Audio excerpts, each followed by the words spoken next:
So now hello and welcome. आप सभी लोगों का बहुत बहुत स्वागत इस वीडियो लेक्चर सीरीज़ में। चैप्टर फर्स्ट है, आप लोगों को पता है, और इससे पहले हमने इस चैप्टर के रिगार्डिंग में 2 पार्ट अपलोड किए हुए हैं।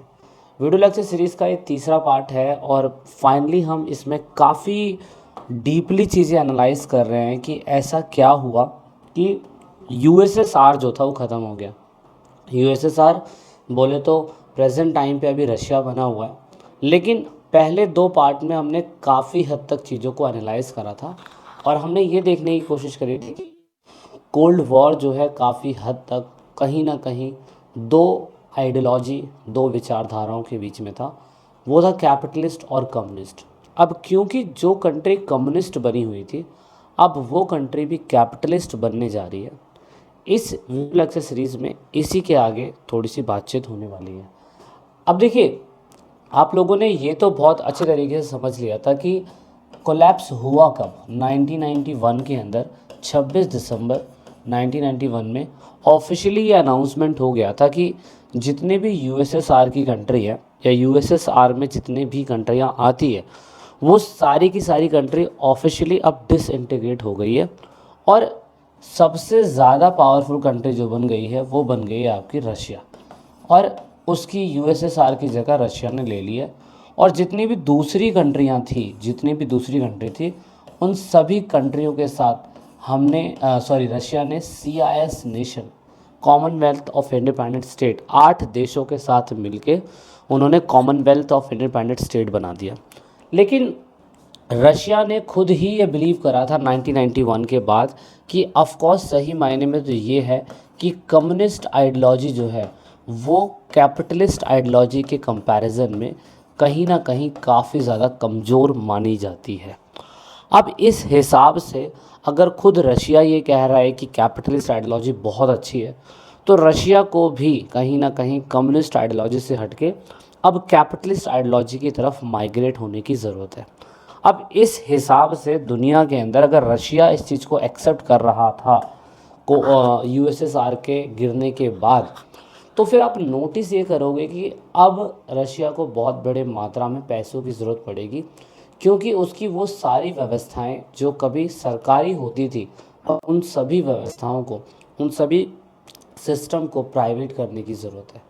और अगर प्राइवेट करने की ज़रूरत है तो ये मॉडल अपनाया गया था यूएसएसआर के द्वारा। और आप देखेंगे ये बड़ा ही पेनफुल प्रोसेस था कि जहाँ पर ऑथराइजेशन से डेमोक्रेटिक कैपिटलिस्ट की तरफ सिस्टम जा रहा है। मतलब जहाँ पे आप कह सकते हैं कि जहाँ पे शासनवादी समाज था, शासनवादी समाज का मतलब ये हो गया कि ऐसा समाज जो कभी किसी को रिस्पॉन्स नहीं करता था, किसी की विचारधारा जो होती है वो थोप दिया करता था जनता के ऊपर, जनता को मानना पड़ता था।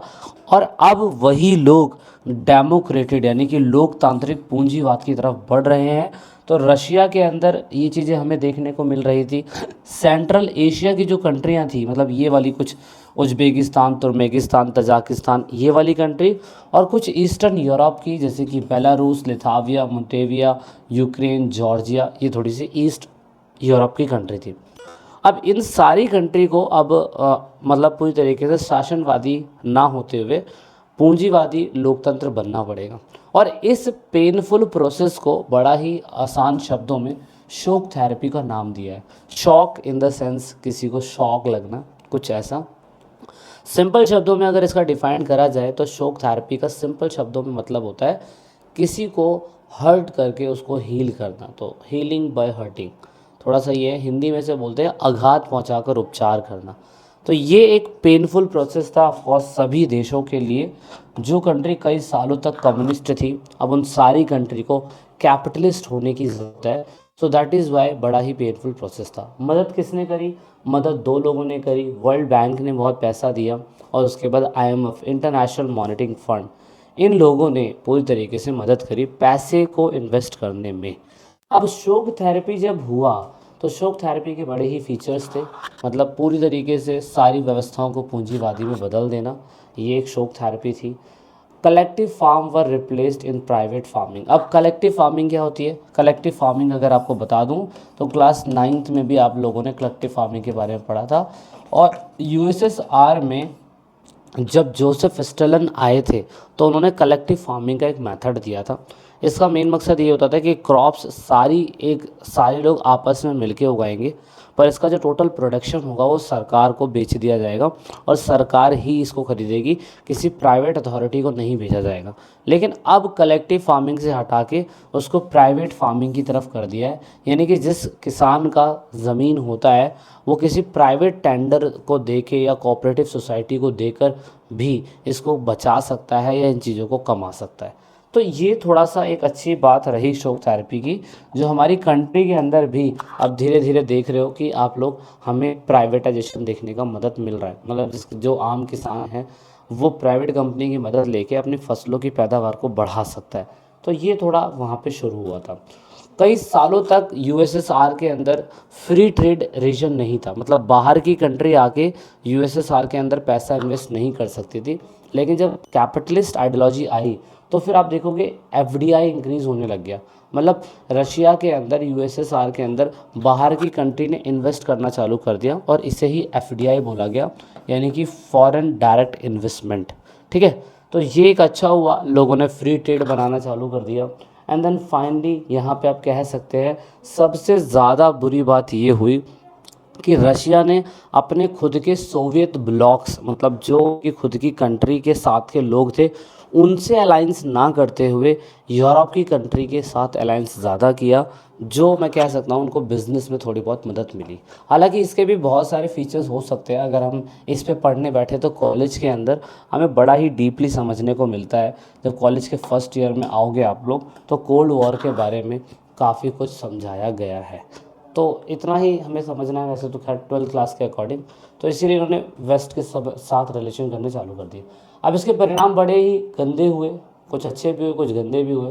परिणाम समझते हैं, सबसे पहले तो स्टेट कंट्रोल इंडस्ट्री जो है काफ़ी हद तक गिर गई, क्योंकि सब कुछ सरकार के अंडर में था। इसीलिए जितनी भी सरकारी कंपनियां थी, जैसे रेलवे होगी, कोई दूसरी फैक्ट्रीज हो गई, जब वो प्राइवेट हाथों में चली गई तो उससे लॉस ये हुआ प्राइवेट हाथों में जाने के बाद कि सरकार का स्टेट कंट्रोल हट गया और उससे प्राइवेट कंपनी के अंदर बहुत ज़्यादा मर्ज हो गया। तो ये बड़ी प्रॉब्लम थी।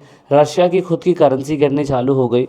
रशिया के अंदर जो वेलफेयर सोसाइटी होती थी, जो लोगों की मदद करती थी सरकार से पैसे लेके, वो ख़त्म हो गया और इकोनॉमिक इम्बैलेंस हो गया, जहाँ पे जनता को अच्छी तरीके से जॉब मिल जाती थी, लिविंग स्टैंडर्ड ठीक ठाक था। शॉक थेरेपी के बाद वो पूरी तरीके से ख़त्म हो गया। तो ये एक सबसे बड़ा नेगेटिव इम्पैक्ट हमें शॉक थेरेपी का देखने को मिलता है और ये चीज़ पेपर में आपके ज़रूर आएगा। लेकिन हाल फिलहाल सभी देश आज़ाद हुए। 1991 के बाद अगर हम देखें तो रशिया के साथ साथ सभी कंट्रियां 10 साल के अंदर अपने आप को डेवलप कर लेती है। रशिया ने जल्दीबाजी में अपना संविधान बनाया। इवन मैं कह सकता हूँ सभी देशों ने जल्दीबाजी में अपने देश का संविधान बनाया, क्योंकि 1991 के अंदर ये लोग आज़ाद हुए थे। और जैसे ही इन लोगों ने अपने देश का संविधान बनाया तो 10 साल के अंदर इन्होंने अपने आप को रिवाइव कर लिया। कारण क्या था? इनके पास नेचुरल रिसोर्स बहुत बड़ी मात्रा में था, ऑयल, नेचुरल गैस और मिनरल्स बड़ी मात्रा में थे।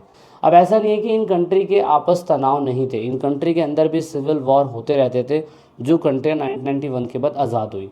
एग्जाम्पल के लिए रशिया के अंदर चेचन्या और दगांग, यहाँ पे भी कहीं ना कहीं सेग्रेशन मूवमेंट, यानी कि ये अलगाववादी मूवमेंट चला था कि रशिया जैसे खुद आज़ाद हुआ तो रशिया के अंदर से भी कुछ स्टेट्स जो थे वो आज़ाद होना चाहते थे, बट रशिया ने उसको कहीं ना कहीं कॉप करने की कोशिश करी। दूसरा, तजाकिस्तान, आज भी इधर सिविल वॉर चलता रहता है। 1991 के बाद जब ये आज़ाद हुआ था तब से लेके 10 साल तक सिविल वॉर चलता रहा, लेकिन फिर भी इन लोगों ने सिचुएशन को कॉप करा और ठीक करा। उसके बाद अगर हम अज़रबैजान की बात करें तो अज़रबैजान के अंदर कुछ कम्युनिटी थी, जो लोकल अर्मेनियंस लोग थे, वो अर्मेनिया कंट्री के साथ अलग जाना चाहते थे। और ये जो नागरोनो खराबख, जो भी है नाम अजीब सा है, ये लोग अलग रहना चाहते थे। तो अज़रबैजान की सबसे बड़ी प्रॉब्लम थी, लेकिन इस समस्या को भी ठीक करने की कोशिश अज़रबैजान ने करी। जॉर्जिया के अंदर इंडिपेंडेंस को लेके दो देशों की अलग डिमांड हमेशा रहती थी और इसकी वजह से जॉर्जिया बट रहा था, लेकिन जॉर्जिया ने इस समस्या का समाधान किया। चेकोस्लोवाकिया पहले एक कंट्री थी, 1991 के बाद आज़ाद हुई, लेकिन दोनों की विचारधारा आपस में नहीं मिली, लेकिन इसीलिए चेको अलग हो गया और स्लोवाकिया अलग हो गया, तो ऐसे दो कंट्रियाँ अलग बन गई। तो अब देख सकते हो संघर्ष हर किसी कंट्री के साथ था। जैसे इंडिया और पाकिस्तान अलग हुआ तो भी तो संघर्ष हुआ था। उसके बाद अगर हम बात करें यूगोस्लाविया की, तो यूगोस्लाविया तो 1991 से लेके लास्ट 2008 तक इसमें इतने स्टेट टूटते रहे कि फाइनली अब यूगोस्लाविया कंट्री ही नहीं बची। और यूगोस्लाविया कंट्री 1991 के अंदर थी, लेकिन बाद में जाके उसमें बहुत सारी कंट्रियाँ अलग बनी। तो लास्ट अभी 2008 के अंदर फरवरी के अंदर कोसावो कंट्री जो है एक अलग बनी, बहुत छोटी सी। तो मॉन्टेग्रो उससे पहले 2006 में बनी थी।